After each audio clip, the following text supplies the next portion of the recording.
भारत की लोक गाथाओं में है कि सुकरात की शिष्य परंपरा के मनीषी अरस्तु ने अपने शिष्य सिकंदर को भारत से गीता ज्ञानी गुरु लाने का निर्देश दिया था। गीता के ही एक ईश्वरवाद को विश्व की विविध भाषाओं में मूसा, ईसा तथा अनेक सूफी महात्माओं ने फैलाया।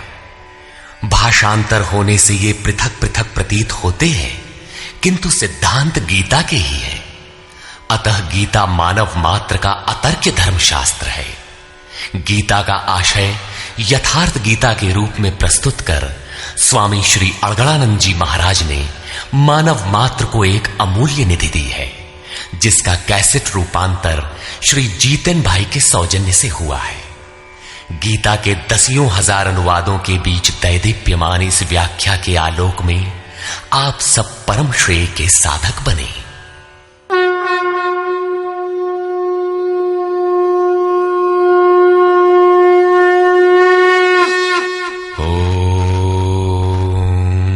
श्री परमात्मने नमः। यथार्थ गीता, श्रीमद् भगवत गीता, अथ षष्ठोऽध्याय। संसार में धर्म के नाम पर रीति रिवाज, पूजा पद्धतियों, संप्रदायों का बाहुल्य होने पर कुरीतियों का शमन करके एक ईश्वर की स्थापना एवं उसकी प्राप्ति की प्रक्रिया को प्रशस्त करने के लिए किसी महापुरुष का आविर्भाव होता है। क्रियाओं को छोड़कर बैठ जाने और ज्ञानी कहलाने की रूढ़ी कृष्ण काल में अत्यंत व्यापक थी। इसलिए इस अध्याय के प्रारंभ में ही योगेश्वर श्री कृष्ण ने इस प्रश्न को चौथी बार स्वयं उठाया कि ज्ञान योग तथा निष्काम कर्म योग दोनों के अनुसार कर्म करना ही होगा। श्री भगवान वाच।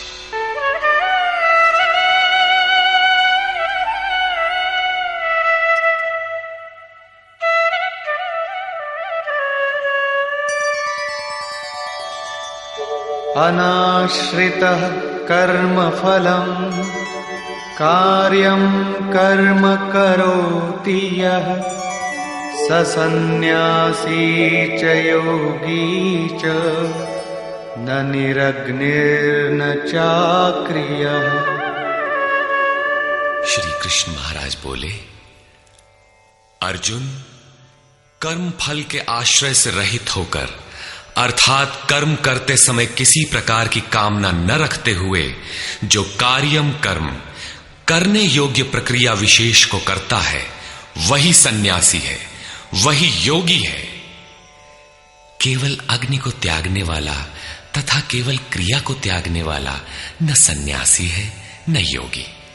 क्रियाएं बहुत सी हैं, उनमें से कार्यम कर्म करने योग्य क्रिया, नियत कर्म निर्धारित की हुई कोई क्रिया विशेष है, वो है यज्ञ की प्रक्रिया, जिसका शुद्ध अर्थ है आराधना, जो आराध्य देव में प्रवेश दिला देने वाली विधि विशेष है। उसको कार्य रूप देना कर्म है। जो उसे करता है वही सन्यासी है, वही योगी होता है। केवल अग्नि को त्यागने वाला कि हम अग्नि नहीं छूते, या कर्म त्यागने वाला कि मेरे लिए कर्म है ही नहीं, मैं तो आत्मज्ञानी हूं, केवल ऐसा कहे और कर्म आरंभ ही न करे, करने योग्य क्रिया विशेष न करे, तो वो न सन्यासी है न योगी। इस पर और देखें। यम सन्न्यासमिति प्राहुः योगं तं विद्धि पांडव नह्य सन्न्यस्त संकल्पो योगी भवति कश्चन। अर्जुन, जिसे सन्यास ऐसा कहते हैं उसी को तू योग जान, क्योंकि संकल्पों का त्याग किए बिना कोई भी पुरुष योगी नहीं होता। अर्थात कामनाओं का त्याग दोनों ही मार्गियों के लिए आवश्यक है। तब तो सरल है कि कह दे कि हम संकल्प नहीं करते और हो गए योगी सन्यासी। श्री कृष्ण कहते हैं ऐसा कदापि नहीं है। आरुरुक्षोर्मुनेर्योगम् कर्म कारणमुच्यते योगारूढस्य तस्यैव शमः कारणमुच्यते। योग पर आरूढ़ होने की इच्छा वाले मननशील पुरुष के लिए योग की प्राप्ति में कर्म करना ही कारण है, और योग का अनुष्ठान करते करते जब वो परिणाम देने की अवस्था में आ जाए, उस योगारूढ़ता में शमः कारणम उच्यते, संपूर्ण संकल्पों का अभाव कारण है। इससे पहले संकल्प पिंड नहीं छोड़ते। और यदा हिनेन्द्रियार्थेषु न कर्मस्वनुषज्यते सर्वसंकल्पसन्न्यासी योगारूढ़स्तदोच्यते। जिस काल में पुरुष न तो इंद्रियों के भोगों में आसक्त होता है और न कर्मों में ही आसक्त है, योग की परिपक्वावस्था में पहुंच जाने पर आगे कर्म करके ढूंढने किसे? अतः नियत कर्म आराधना की आवश्यकता नहीं रह जाती, इसलिए वो कर्मों में भी आसक्त नहीं है। उस काल में सर्व संकल्प सन्यासी, सर्व संकल्पों का अभाव है, वही सन्यास है, वही योगारूढ़ता है। रास्ते में सन्यास नाम की कोई वस्तु नहीं है। इस योगारूढ़ता से लाभ क्या है? उद्धरेदात्मनात्मानं नात्मानमवसादयेत् आत्मैव ह्यात्मनो बन्धु आत्मैव रिपुरात्मनः। अर्जुन, मनुष्य को चाहिए कि अपने द्वारा अपना उद्धार करे, अपने आत्मा को अधोगति में न पहुंचावे, क्योंकि वो जीवात्मा स्वयं ही अपना मित्र है और यही अपना शत्रु भी है। कब ये शत्रु होता है और कब मित्र, इस पर कहते हैं बन्धुरात्मात्मनस्तस्य येनात्मैवात्मना जितः अनात्मनस्तु शत्रुत्वे वर्तेतात्मैव शत्रुवत्। जिस जीवात्मा द्वारा मन और इंद्रियों सहित शरीर जीता हुआ है, उसके लिए उसी का जीवात्मा मित्र है, और जिसके द्वारा मन और इंद्रियां सहित शरीर नहीं जीता गया है, उसके लिए वो स्वयं शत्रुता में बरतता है। इन दो श्लोकों में श्री कृष्ण एक ही बात कहते हैं कि अपने द्वारा अपने आत्मा का उद्धार करें, उसे अधोगति में न पहुंचाएं, क्योंकि आत्मा ही मित्र है। सृष्टि में न दूसरा कोई शत्रु है न मित्र। किस प्रकार? जिसके द्वारा मन सहित इंद्रियां जीती हुई हैं, उसके लिए उसी का आत्मा मित्र बनकर मित्रता में बरतता है, परम कल्याण करने वाला होता है। और जिसके द्वारा मन सहित इंद्रियां नहीं जीती गई हैं, उसके लिए उसी का आत्मा शत्रु बनकर शत्रु में बरतता है, नीच योनियों और यातनाओं की ओर ले जाता है। प्रायः लोग कहते हैं मैं तो आत्मा हूं। गीता में लिखा है, न इसे शस्त्र काट सकता है, न अग्नि जला सकता है, न वायु सुखा सकता है। ये नित्य है, अमृत स्वरूप है, न बदलने वाला है, शाश्वत है, और वो आत्मा मुझ में है ही। वे गीता की इन पंक्तियों पर ध्यान नहीं देते कि आत्मा अधोगति में भी जाता है, आत्मा का उद्धार भी होता है, जिसके लिए कार्यम कर्म करने योग्य प्रक्रिया बताई गई है। अब अनुकूल आत्मा के लक्षण देखें।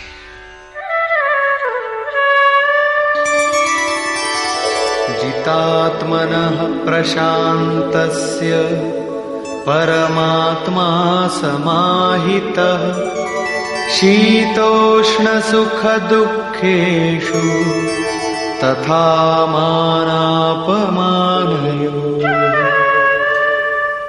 सर्दी गर्मी, सुख दुख और मान अपमान में जिसके अंतःकरण की वृत्तियां भली प्रकार शांत हैं, ऐसे स्वाधीन आत्मा वाले पुरुष में परमात्मा सदैव स्थित है, कभी विलग नहीं होता। जितात्मा अर्थात जिसने मन सहित इंद्रियों को जीत लिया है, वृत्ति परम शांति में प्रवाहित हो गई है, यही आत्मा के उद्धार की अवस्था है। आगे कहते हैं,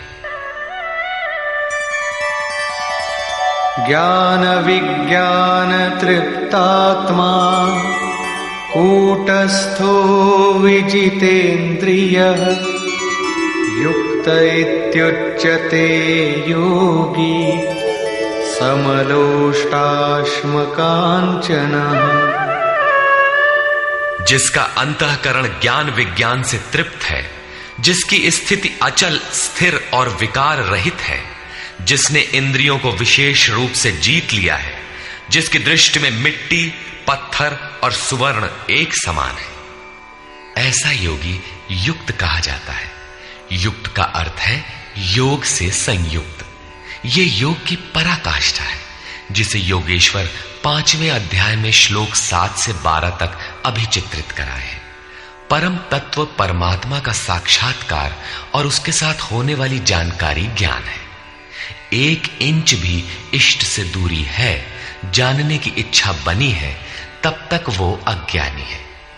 वो प्रेरक कैसे सर्वव्याप्त है, कैसे प्रेरणा देता है, कैसे अनेक आत्माओं का एक साथ पथ प्रदर्शन करता है, कैसे वो भूत भविष्य और वर्तमान का ज्ञाता है। उस प्रेरक इष्ट की कार्य प्रणाली का ज्ञान ही विज्ञान है। जब से हृदय में इष्ट का आविर्भाव होता है, उसी दिन से वो निर्देश देने लगता है, किंतु प्रारंभ में साधक समझ नहीं पाता। पराकाष्ठा काल में ही योगी उनकी आंतरिक कार्य प्रणाली को पूर्णतः समझ पाता है। यही समझ विज्ञान है। योगारूढ़ अथवा युक्त पुरुष का अंतःकरण ज्ञान विज्ञान से तृप्त रहता है। इसी प्रकार योग युक्त पुरुष की स्थिति का निरूपण करते हुए योगेश्वर श्री कृष्ण पुनः कहते हैं, सुहृन्मित्रार्युदासीन मध्यस्थद्वेष्य बन्धुषु साधुष्वपि च पापेषु समबुद्धिर्विशिष्यते। प्राप्ति के पश्चात महापुरुष समदर्शी और समवर्ती होता है। जैसे पिछले श्लोक में उन्होंने बताया कि जो पूर्ण ज्ञाता या पंडित है, वो विद्या विनय संपन्न ब्राह्मण में, चांडाल में, गाय कुत्ता हाथी में समान दृष्टि वाला होता है। उसी का पूरक ये श्लोक है। वो हृदय से सहायता करने वाले सहृदय, मित्र, बैरी, उदासीन, द्वेषी, बंधुगणों, धर्मात्मा तथा पापियों में भी समान दृष्टि वाला योग युक्त पुरुष अति श्रेष्ठ है। वो उनके कार्यों पर दृष्टि नहीं डालता, बल्कि उनके भीतर आत्मा के संचार पर ही उसकी दृष्टि पड़ती है। इन सब में वो केवल इतना अंतर देखता है कि कोई कुछ नीचे की सीढ़ी पर खड़ा है तो कोई निर्मलता के समीप, किंतु वो क्षमता सब में है। यहां योग युक्त के लक्षण पुनः दोहराए गए।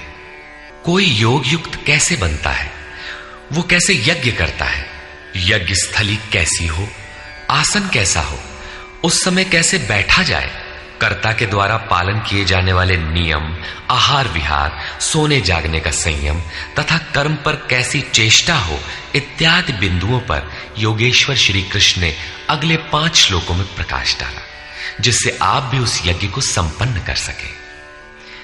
अध्याय 3 में उन्होंने यज्ञ का नाम लिया और बताया कि यज्ञ की प्रक्रिया ही वो नियत कर्म है। अध्याय 4 में उन्होंने यज्ञ का स्वरूप विस्तार से बताया, जिसमें प्राण का अपान में हवन, अपान का प्राण में हवन, प्राण अपान की गति रोककर मन का निरोध इत्यादि किया जाता है। सब मिलाकर यज्ञ का शुद्ध अर्थ है आराधना, तथा उस आराध्य देव तक की दूरी तय कराने वाली प्रक्रिया, जिस पर 5वें अध्याय में भी कहा। किंतु उसके लिए आसन, भूमि, करने की विधि इत्यादि का चित्रण शेष था। उसी पर योगेश्वर श्री कृष्ण यहां प्रकाश डालते हैं। योगी युञ्जीत सततम् आत्मानं रहसि स्थितः एकाकीयत चित्तात्मा निराशीर परिग्रह। चित्त को जीतने में लगा हुआ योगी मन इंद्रियों और शरीर को वश में रखकर वासना और संग्रह रहित होकर एकांत स्थान में अकेले ही चित्त को आत्मोपलब्धि कराने वाली योग क्रिया में लगावे। उसके लिए स्थान कैसा हो, आसन कैसा रहे? शुचौ देशे प्रतिष्ठाप्य स्थिरमासनमात्मनः नात्युच्छ्रितं नातिनीचं चैलाजिनकुशोत्तरम्। शुद्ध भूमि में कुश, मृगछाल, वस्त्र अथवा इससे उत्तरोत्तर रेशमी ऊनी तख्त कुछ भी बिछाकर अपने आसन को न अति ऊंचा न नीचा स्थिर स्थापित करें। शुद्ध भूमि का तात्पर्य उसके झाड़ने बुहारने सफाई करने से। जमीन पर कुछ बिछा लेना चाहिए, चाहे मृगछाल हो या चटाई अथवा कोई भी वस्त्र, तख्त, जो भी उपलब्ध हो, कोई एक वस्तु बिछा लेना चाहिए। आसन हिलने डुलने वाला ना हो, न जमीन से बहुत ऊंचा हो और न एकदम नीचा। पूज्य महाराज जी लगभग 5 इंच ऊंचे आसन पर बैठते थे। एक बार भाविकों ने लगभग 1 फीट ऊंचा संगमरमर का एक तख्त मंगा दिया। महाराज जी एक दिन तो बैठे, फिर बोले, नहीं हो, बहुत ऊंचा हो गया, ऊंचे नहीं बैठे के चाही साधु के, अभिमान हो ही जावा करत है, नीचे हूं न बैठे के चाही, हीनता आवत है, अपने से घृणा आवत है। बस उसको उठवाया और जंगल में एक बगीचा था, वहां रखवा दिया। वहां न कभी महाराज जाते थे और न अब ही कोई जाता है। ये था उन महापुरुष का क्रियात्मक शिक्षण। इसी प्रकार साधक के लिए भी बहुत ऊंचा आसन नहीं होना चाहिए, नहीं तो भजन पूर्ति बाद में होगी, अहंकार पहले चढ़ बैठेगा। इसके पश्चात तत्रैकाग्रं मनः कृत्वा यत चित्तेन्द्रियक्रियः उपविश्यासने युञ्जात् योगमात्मविशुद्धये। उस आसन पर बैठकर ही ध्यान करने का विधान है। मन को एकाग्र करके चित्त और इंद्रियों को, क्रियाओं को वश में रखते हुए अंतःकरण की शुद्धि के लिए योगाभ्यास करें। अब बैठने का तरीका बताते हैं। समंकाय शिरो ग्रीवं धारयन्नचलं स्थिरः संप्रेक्ष्य नासिकाग्रं स्वं दिशश्चानवलोकयन्।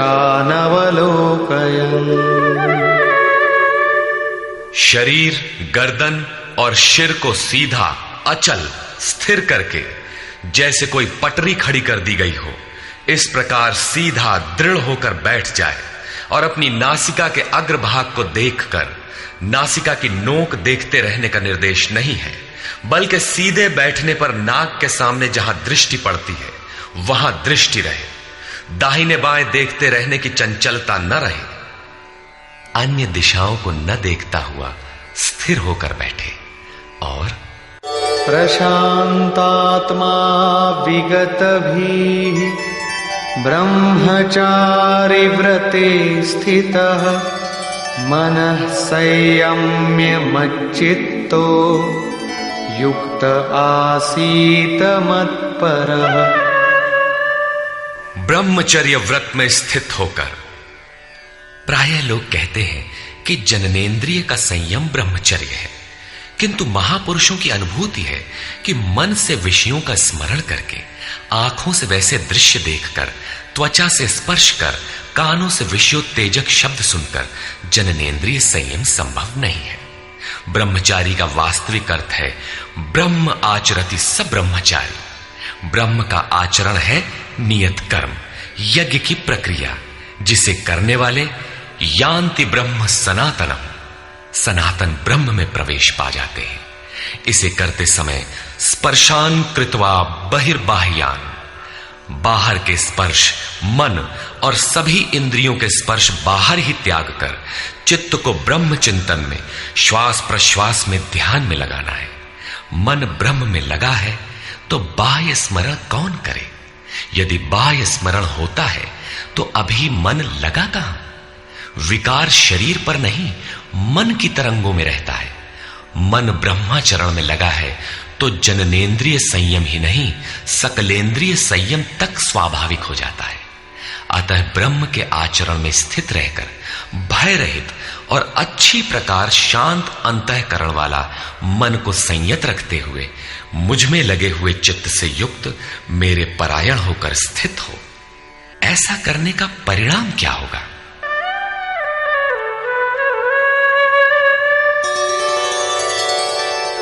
युञ्जन्नेवं सदात्मानं योगी नियतमानसः शान्तिं निर्वाण परमा मत्संस्थामधिगच्छति।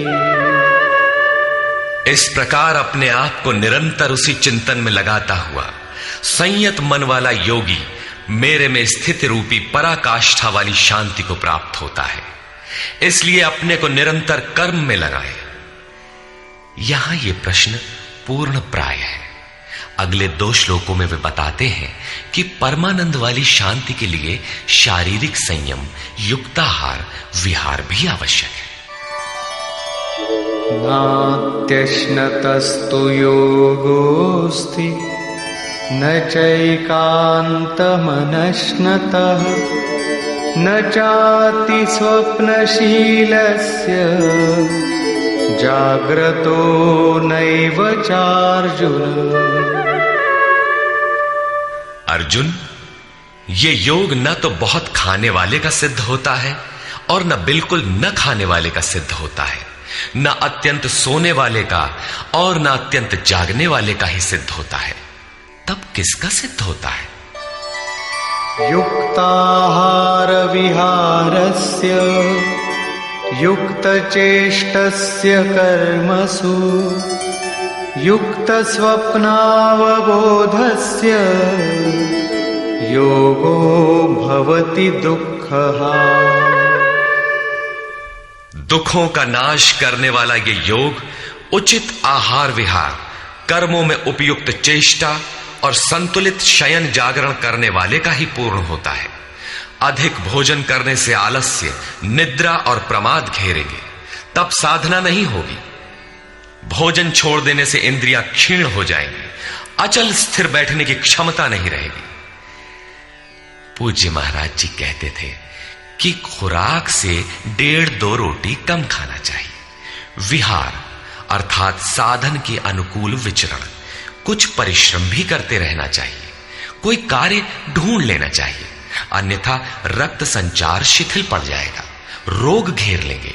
सोना और जागना आयु, आहार और अभ्यास से घटता बढ़ता है। महाराज जी कहा करते थे, योगी को 4 घंटे सोना चाहिए और अनवरत चिंतन में लगे रहना चाहिए। हट करके न सोने वाले शीघ्र पागल हो जाते हैं। कर्मों में उपयुक्त चेष्टा भी हो, अर्थात नियत कर्म आराधना के अनुरूप निरंतर प्रयत्नशील हो। बाह्य विषयों का स्मरण न कर सदैव उसी में लगे रहने वाले का ही योग सिद्ध होता है। साथ ही यदा विनियतं चित्तम् आत्मन्येवावतिष्ठते निःस्पृहः सर्वकामेभ्यो युक्त इत्युच्यते तदा। इस प्रकार योग के अभ्यास से विशेष रूप से वश में किया हुआ चित्त जिस काल में परमात्मा में भली प्रकार स्थित हो जाता है, विलीन सा हो जाता है, उस काल में संपूर्ण कामनाओं से रहित हुआ पुरुष योग युक्त कहा जाता है।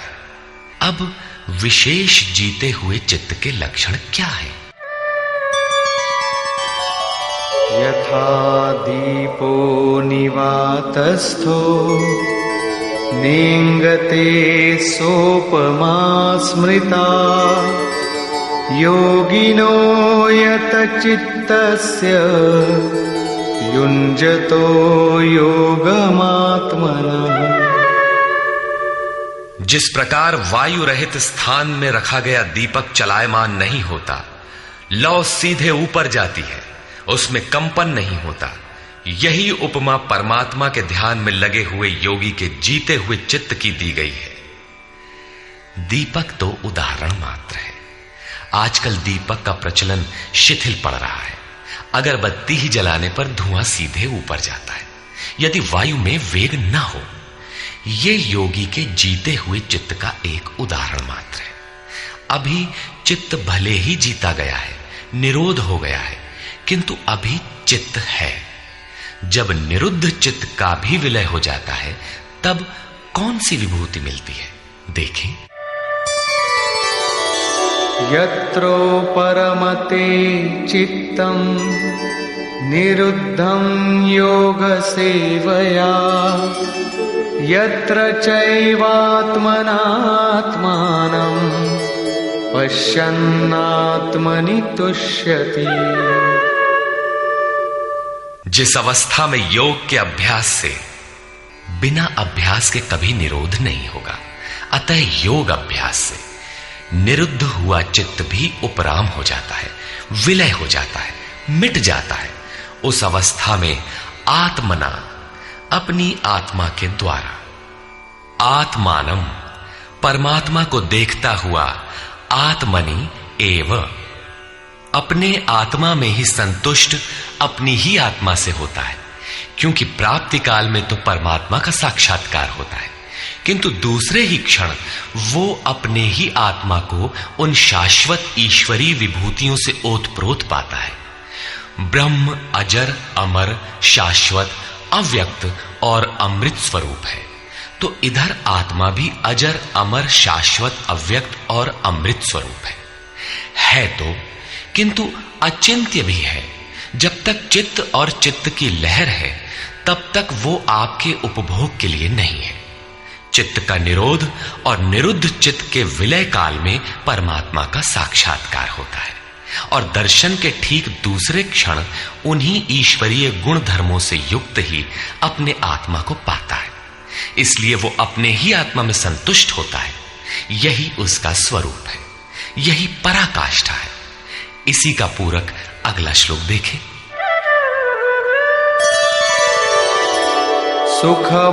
सुखमात्यन्तिकं यत्तत् बुद्धिग्राह्यमतीन्द्रियं वेत्ति यत्र न चैवायं स्थितश्चलति तत्वतः।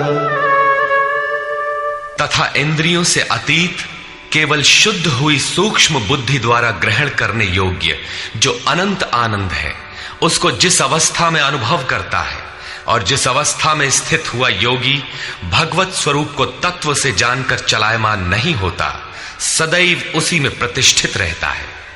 तथा यं लब्ध्वा चापरं लाभं मन्यते नाधिकं ततः यस्मिन् स्थितो न दुःखेन गुरुणापि विचाल्यते।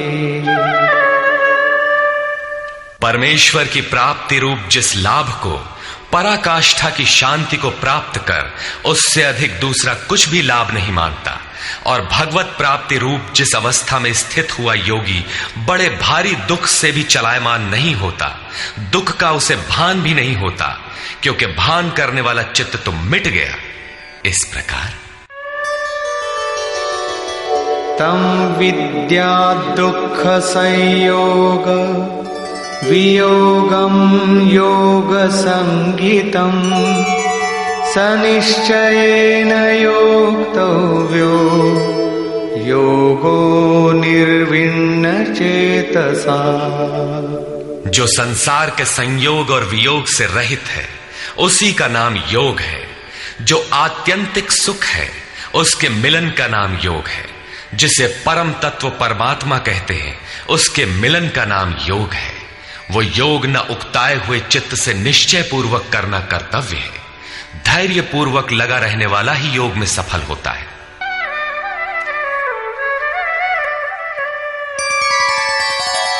संकल्प प्रभवान कामान त्यक्त्वा सर्वान् शेषतः मनसैवेन्द्रियग्रामम् विनियम्य समन्ततः। इसलिए मनुष्य को चाहिए कि संकल्प से उत्पन्न होने वाली संपूर्ण कामनाओं को वासना और आसक्ति सहित सर्वथा त्याग कर मन के द्वारा इंद्रियों के समुदाय को सब ओर से अच्छी प्रकार वश में करके शनैः शनैरुपरमेद् बुद्ध्या धृतिगृहीतया आत्मसंस्थं मनः कृत्वा न किंचिदपि चिंतयेत्। क्रम क्रम से अभ्यास करता हुआ उपरामता को प्राप्त हो जाए, चित्त का निरोध और क्रमशः विलय हो जाए, तदनंतर वो धैर्य युक्त बुद्धि द्वारा मन को परमात्मा में स्थित करके अन्य कुछ भी चिंतन न करे। निरंतर लगकर पाने का विधान है, किंतु आरंभ में मन लगता नहीं। इस पर योगेश्वर कहते हैं, यतो यतो निश्चरति मनश्चञ्चलमस्थिरम् ततस्ततो नियम्यैतद् आत्मन्येव वशं नयेत्। ये स्थिर न रहने वाला चंचल मन जिस जिस कारण से सांसारिक पदार्थों में विचरता है, उससे रोककर बारंबार अंतरात्मा में ही निरोध करे। प्रायः लोग कहते हैं कि मन जहां भी जाता है जाने दो, प्रकृति में ही तो जाएगा और प्रकृति भी उस ब्रह्म के ही अंतर्गत है। प्रकृति में विचरण करना ब्रह्म के बाहर नहीं है। किंतु श्री कृष्ण के अनुसार यह गलत है। गीता में इन मान्यताओं का किंचित भी स्थान नहीं है। श्री कृष्ण का कथन है कि मन जहां जहां जाए, जिन माध्यम से जाए, उन्हीं माध्यम से रोककर परमात्मा में ही लगावें। मन का निरोध संभव है। इस निरोध का परिणाम क्या होगा? प्रशान्तमनसं येनं योगिनं सुखमुत्तमम् उपैति शान्तरजसं ब्रह्मभूतमकल्मषम्। जिसका मन पूर्ण रूपेण शांत है, जो पाप से रहित है, जिसका रजोगुण शांत हो गया है, ऐसे ब्रह्म से एकीभूत योगी को सर्वोत्तम आनंद प्राप्त होता है, जिससे उत्तम कुछ भी नहीं है। इसी पर पुनः बल देते हैं, युञ्जन्नेवं सदात्मानं योगी विगतकल्मषः सुखेन ब्रह्म संस्पर्शम् अत्यंतं सुखमश्नुते। पाप रहित योगी इस प्रकार आत्मा को निरंतर उस परमात्मा में लगाता हुआ सुखपूर्वक परब्रह्म परमात्मा की प्राप्ति के अनंत आनंद की अनुभूति करता है। वो ब्रह्म संस्पर्श अर्थात ब्रह्म के स्पर्श और प्रवेश के साथ अनंत आनंद का अनुभव करता है। अतः भजन अनिवार्य है। इसी पर आगे कहते हैं, सर्वभूतस्थमात्मानं सर्वभूतानि चात्मनि ईक्षते योगयुक्तात्मा सर्वत्र समदर्शनः। योग के परिणाम से युक्त आत्मा वाला, सब में समभाव से देखने वाला योगी आत्मा को संपूर्ण प्राणियों में व्याप्त देखता है और संपूर्ण भूतों को आत्मा में ही प्रवाहित देखता है। इस प्रकार देखने से लाभ क्या है? यो मां पश्यति सर्वत्र सर्वं च मयि पश्यति तस्याहं न प्रणश्यामि स च मे न प्रणश्यति। जो पुरुष संपूर्ण भूतों में मुझ परमात्मा को देखता है, व्याप्त देखता है और संपूर्ण भूतों को मुझ परमात्मा के ही अंतर्गत देखता है, उसके लिए मैं अदृश्य नहीं होता हूं और वो मेरे लिए अदृश्य नहीं होता। ये प्रेरक का आमने सामने मिलन है, सख्य भाव है, सामीप्य मुक्ति है। सर्वभूतस्थितं यो मां भजत्येकत्वमास्थितः सर्वथा वर्तमानोऽपि स योगी मयि वर्तते। जो पुरुष अनेकता से परे उपर्युक्त एकत्व भाव से मुझ परमात्मा को भजता है, वो योगी सब प्रकार के कार्यों में बरतता हुआ मेरे में ही बरतता है, क्योंकि मुझे छोड़कर उसके लिए कोई बचा भी तो नहीं। उसका तो सब मिट गया, इसलिए वो अब उठता बैठता जो कुछ भी करता है मेरे संकल्प से करता है।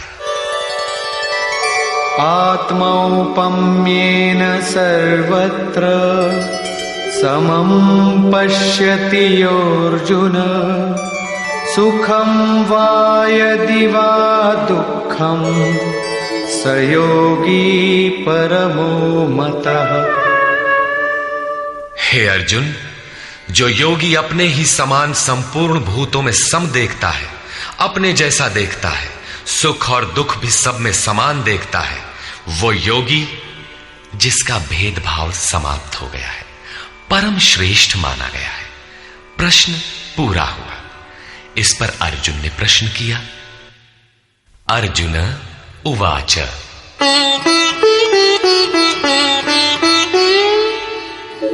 योऽयं योगस्त्वया प्रोक्तः साम्येन मधुसूदन एतस्याहं न पश्यामि चञ्चलत्वात् स्थितिं स्थिराम्। हे मधुसूदन, ये योग जो आप पहले बता आए हैं, जिससे समत्व भाव दृष्टि मिलती है, मन के चंचल होने से बहुत समय तक इसमें ठहरने वाली स्थिति में मैं अपने को नहीं देखता। चंचलं हि मनः कृष्ण प्रमाथि बलवदृढम् तस्याहं निग्रहं मन्ये वायोरिव सुदुष्करम्। हे श्री कृष्ण, ये मन बड़ा चंचल है, प्रमथन स्वभाव वाला है, अर्थात दूसरे को मत डालने वाला हठी तथा बलवान है। इसलिए इसे वश में करना मैं वायु की भांति अति दुष्कर मानता हूं। तूफानी हवा और इसको रोकना बराबर है। इस पर योगेश्वर श्री कृष्ण कहते हैं, श्री भगवान उवाच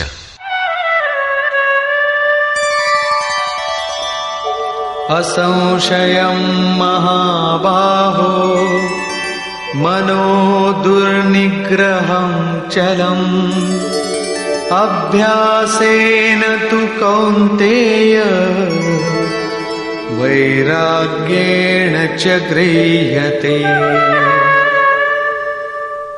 महान कार्य करने के लिए प्रयत्नशील अर्थात महाबाहु अर्जुन, निसंदेह मन चंचल है, बड़ी कठिनाई से वश में होने वाला है, परंतु कौन्तेय ये अभ्यास और वैराग्य के द्वारा वश में होता है। जहां चित्त को लगाना है वहां स्थिर करने के लिए बार बार प्रयत्न का नाम अभ्यास है, तथा देखी सुनी विषय वस्तुओं में, संसार या स्वर्ग आदि के भोगों में राग अर्थात लगाव का त्याग वैराग्य है। श्री कृष्ण कहते हैं कि मन वश में करना कठिन है, किंतु अभ्यास और वैराग्य द्वारा ये वश में हो जाता है।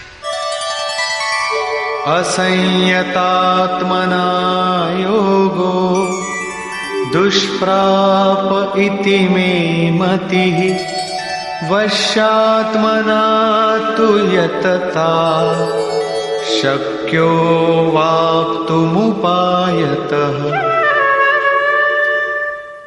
अर्जुन, मन को वश में न करने वाले पुरुष के लिए योग प्राप्त होना कठिन है, किंतु स्ववश मन वाले प्रयत्नशील पुरुष के लिए योग सहज है, ऐसा मेरा अपना मत है। जितना कठिन तू मान बैठा है उतना कठिन नहीं है, अतः इसे कठिन मानकर छोड़ मत दो। प्रयत्न पूर्वक लगकर योग को प्राप्त कर, क्योंकि मन वश में करने पर ही योग संभव है। इस पर अर्जुन ने प्रश्न किया। अर्जुन उवाच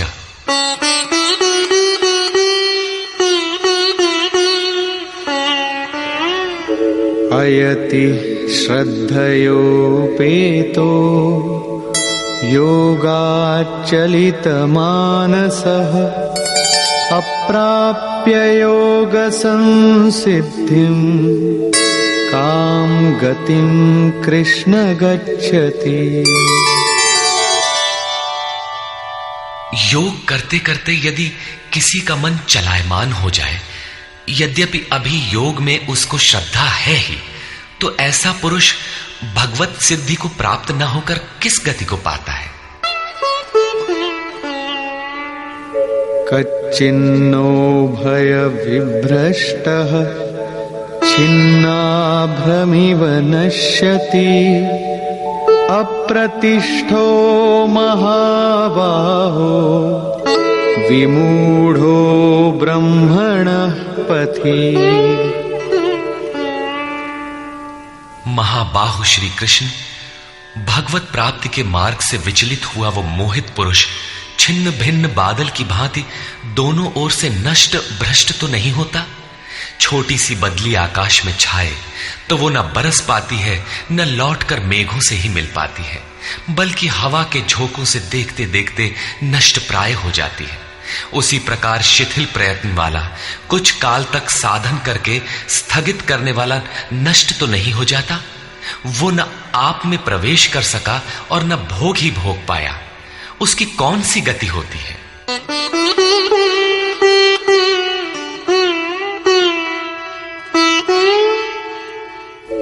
एतन्मे संशयं कृष्ण छेत्तुमर्हस्य शेषतः त्वदन्यः संशयस्यास्य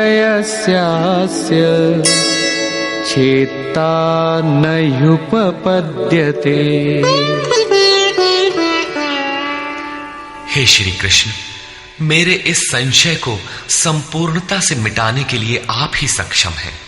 आपके अतिरिक्त दूसरा कोई इस संशय को मिटाने वाला मिलना संभव नहीं है। इस पर योगेश्वर श्री कृष्ण ने कहा। श्री भगवान उवाच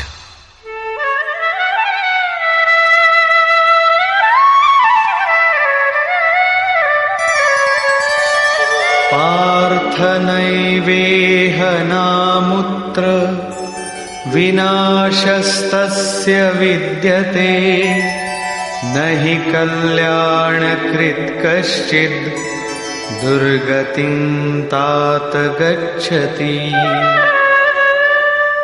पार्थिव शरीर को ही रथ बनाकर लक्ष्य की ओर अग्रसर अर्जुन, उस पुरुष का ना तो इस लोक में और न परलोक में ही नाश होता है, क्योंकि हे तात, उस परम कल्याणकारी नियत कर्म को करने वाला दुर्गति को प्राप्त नहीं होता। उसका होता क्या है?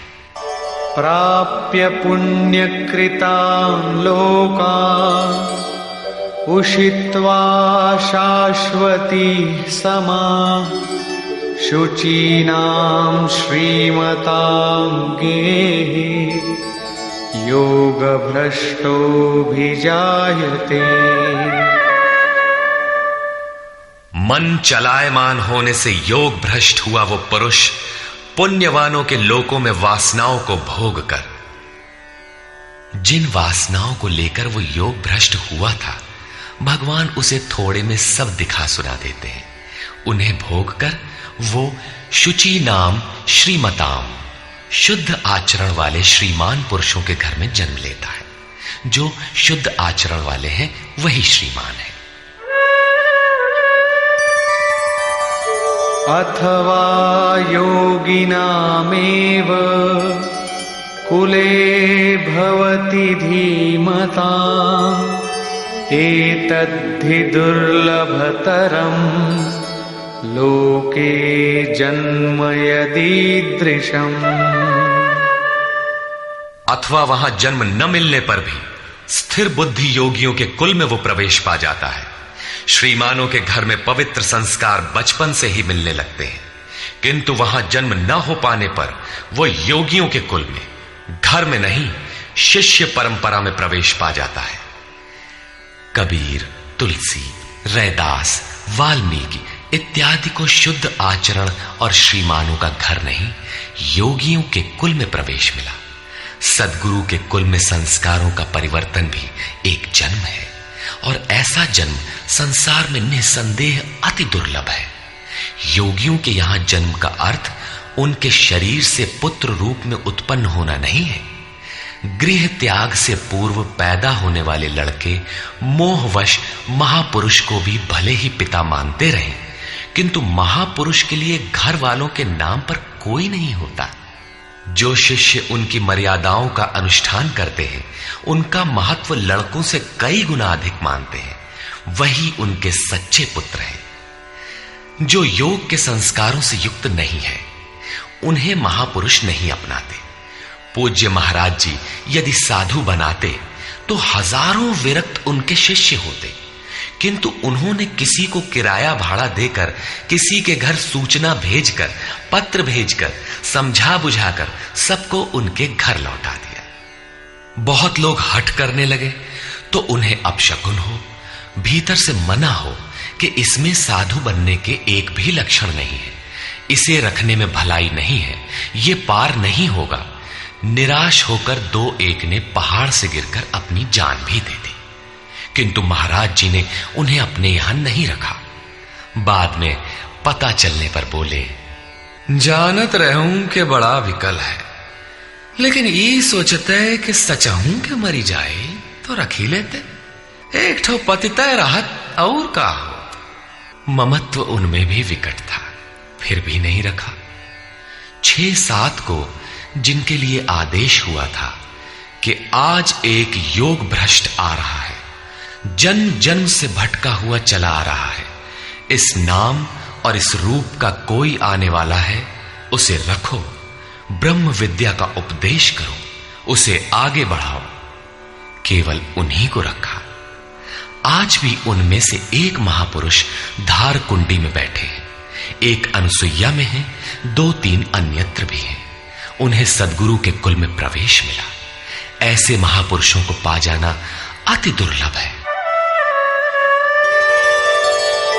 तत्र तं बुद्धि संयोगं लभते पौर्वदेहिकं यतते च ततो भूयः संसिद्धौ कुरु नंदन। वहां वो पुरुष पहले शरीर में साधन किए हुए बुद्धि के संयोग को, अर्थात पूर्व जन्म के साधन संस्कारों को अनायास ही प्राप्त हो जाता है, और हे कुरुनंदन, उसके प्रभाव से वो फिर संसिद्धौ भगवत प्राप्ति रूपी परम सिद्धि के निमित्त प्रयत्न करने लगता है।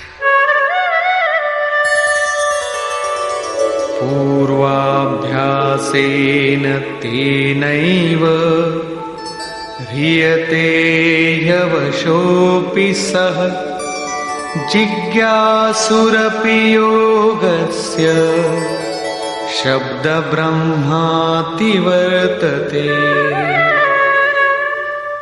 श्रीमानों के घर विषयों के वश में रहने पर भी वो पूर्व जन्म के अभ्यास से भगवत पथ की ओर आकर्षित हो जाता है, और योग में शिथिल प्रयत्न वाला वो जिज्ञासु भी वाणी के विषय को पार करके निर्वाण पद को पा जाता है। उसकी प्राप्ति का यही तरीका है, कोई एक जन्म में पाता भी नहीं। प्रयत्नाद्यतमानस्तु योगी संशुद्ध किल्बिषः अनेक जन्म संसिद्धः ततो याति परां गतिम्। अनेक जन्मों से प्रयत्न करने वाला योगी परम सिद्धि को प्राप्त हो जाता है, प्रयत्न पूर्वक अभ्यास करने वाला योगी सभी पापों से अच्छी प्रकार शुद्ध होकर परम गति को प्राप्त हो जाता है। प्राप्ति का यही क्रम है।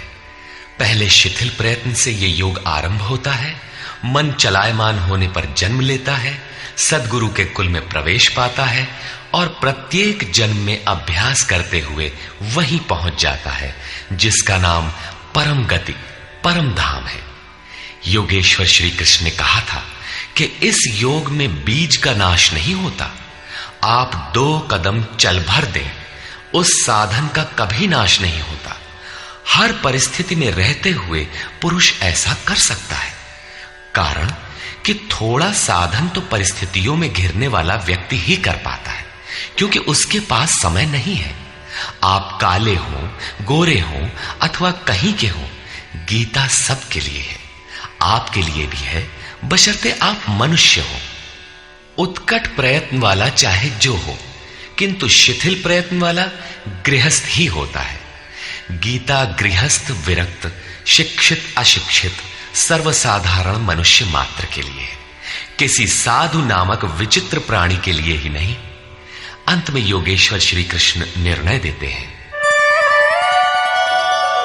तपस्विभ्योऽधिको योगी ज्ञानिभ्योऽपि मतोऽधिकः कर्मिभ्यश्चाधिको योगी तस्माद्योगी भवार्जुन। तपस्वियों से योगी श्रेष्ठ है, ज्ञानियों से भी श्रेष्ठ माना गया है, कर्मियों से भी योगी श्रेष्ठ है। इसलिए अर्जुन, तू योगी बन। तपस्वी अभी योग को ढालने में प्रयत्नशील है, कर्मी केवल कर्म जानकर करता भर है। ये गिर भी सकते हैं, क्योंकि न इन दोनों में समर्पण है और न अपना हानि लाभ देखने की क्षमता। किंतु ज्ञानी योग की परिस्थितियों को जानता है, अपनी शक्ति समझता है, उसकी जिम्मेदारी उसी पर है। और निष्काम कर्मयोगी तो इष्ट के ऊपर अपने को फेंक चुका है, वो इष्ट संभालेगा। परम कल्याण के पथ पर ये दोनों ठीक चलते हैं, किंतु जिसका भार वो इष्ट संभालता है वो इन सब में श्रेष्ठ है, क्योंकि प्रभु ने उसे ग्रहण कर लिया है। उसका हानि लाभ वो प्रभु देखता है, इसलिए योगी श्रेष्ठ है। इसलिए अर्जुन, तू योगी बन, समर्पण के साथ योग का आचरण कर। योगी श्रेष्ठ है, किंतु उनसे भी वो योगी सर्वश्रेष्ठ है जो अंतरात्मा से लगता है। इसी पर कहते हैं, योगिनामपि सर्वेषां मद्गतेनान्तरात्मना श्रद्धावान् भजते यो मां समे युक्ततमो मतः। संपूर्ण निष्काम कर्म योगियों में भी जो श्रद्धा विभोर होकर अंतरात्मा से, अंतर चिंतन से मुझे निरंतर भजता है, वो योगी मुझे परम श्रेष्ठ मान्य है। भजन दिखावे या प्रदर्शन की वस्तु नहीं है। इससे समाज भले ही अनुकूल हो, किंतु प्रभु प्रतिकूल हो जाते हैं। भजन अत्यंत गोपनीय है, वो अंतःकरण से होता है, उसका उतार चढ़ाव अंतःकरण के ऊपर है। निष्कर्ष, इस अध्याय के आरंभ में योगेश्वर श्री कृष्ण ने कहा कि फल के आश्रय से रहित होकर जो कार्यम कर्म अर्थात करने योग्य प्रक्रिया विशेष का आचरण करता है वही सन्यासी है, और उसी कर्म को करने वाला ही योगी है। केवल क्रियाओं अथवा अग्नि को त्यागने वाला योगी अथवा सन्यासी नहीं होता। संकल्पों का त्याग किए बिना कोई भी पुरुष सन्यासी अथवा योगी नहीं होता। हम संकल्प नहीं करते, ऐसा कह देने मात्र से संकल्प पिंड नहीं छोड़ते। योग में आरूढ़ होने की इच्छा वाले पुरुष को चाहिए कि कार्यम कर्म करे, और करते करते योगारूढ़ हो जाने पर सर्व संकल्पों का अभाव होता है, इसके पूर्व नहीं। सर्व संकल्पों का अभाव ही सन्यास है। योगेश्वर ने पुनः बताया कि आत्मा अधोगति में जाता है और उसका उद्धार भी होता है। जिस पुरुष द्वारा मन सहित इंद्रियां जीत ली गई हैं, उसका आत्मा उसके लिए मित्र बनकर मित्रता में बरतता है तथा परम कल्याण करने वाला होता है। जिसके द्वारा ये नहीं जीती गई, उसके लिए उसी का आत्मा शत्रु बनकर शत्रुता में बरतता है, यातनाओं का कारण बनता है। अतः मनुष्य को चाहिए कि अपने आत्मा को अधोगति में न पहुंचावे, अपने द्वारा अपनी आत्मा का उद्धार करे। उन्होंने प्राप्ति वाले योगी की रहनी बताई। यज्ञ स्थली, बैठने का आसन तथा बैठने के तरीके पर उन्होंने कहा कि स्थान एकांत और स्वच्छ हो, वस्त्र मृग चर्म अथवा कुश की चटाई में से कोई एक आसन हो। कर्म के अनुरूप चेष्टा, युक्ताहार विहार, सोने जागने के संयम पर उन्होंने बल दिया। योगी के निरुद्ध चित्त की उपमा उन्होंने वायु रहित स्थान में दीपक की अकंपित लौ से दी, और इस प्रकार उस निरुद्ध चित्त का भी जब विलय हो जाता है, उस समय वह योग की पराकाष्ठा अनंत आनंद को प्राप्त होता है। संसार के संयोग वियोग से रहित अनंत सुख का नाम योग है। योग का अर्थ है उससे मिलन। जो योगी इसमें प्रवेश पा जाता है, वह संपूर्ण भूतों में समदृष्टि वाला हो जाता है। जैसे अपनी आत्मा वैसे ही सबकी आत्मा को देखता है। वह परम पराकाष्ठा की शांति को प्राप्त होता है। अतः योग आवश्यक है। मन जहां जहां जाए वहां वहां से घसीटकर बारंबार इसका निरोध करना चाहिए। श्री कृष्ण ने स्वीकार किया कि मन बड़ी कठिनाई से वश में होने वाला है, लेकिन होता है। यह अभ्यास और वैराग्य द्वारा वश में हो जाता है। शिथिल प्रयत्न वाला व्यक्ति भी अनेक जन्म के अभ्यास से वहीं पहुंच जाता है जिसका नाम परम गति अथवा परम धाम है। तपस्वियों, ज्ञान मार्गियों तथा केवल कर्मियों से योगी श्रेष्ठ है। इसलिए अर्जुन, तू योगी बन। समर्पण के साथ अंतर मन से योग का आचरण कर।